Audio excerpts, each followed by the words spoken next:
Доцна тендерските постапки за набавка на камиони и специјални контейнери кои треба да го превезуваат отпадот од 18 општини од источниот и североисточниот регион до Свети Николското село Мечкуевци, каде што ќе се отвори првата регионална депонија во земјава. Овие постапки според планот требаше да почнат на почетокот на годината. Не се уште распишани, тие се во Министерството за финансии. Во Министерството за финансии во овој момент има многу зголемен обем на работа. Ние имаме координации многу често и со Министерството за финансии, односно ЦФЦД и со Европската делегација, и сметам дека многу брзо ќе ги отвориме овие тендери и ќе продолжи набавката. Откако централната власт го презеде проектот за отварање на регионални депонии во земјава, локалните власти повторно треба да дадат согласности за воспоставување на регионален систем.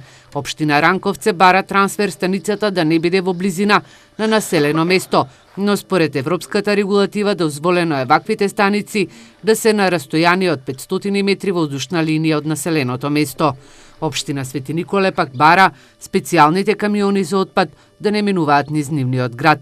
Ние работиме на тоа, наредната недела излегуваме на терен со надлежни лица, се со цел, да ја избегнеме да го избегнеме тоа тесно грвло на внес на отпад од други општини во градот Свети Николе. Современиот третман на отпад е важен за Македонија најмалку од две причини.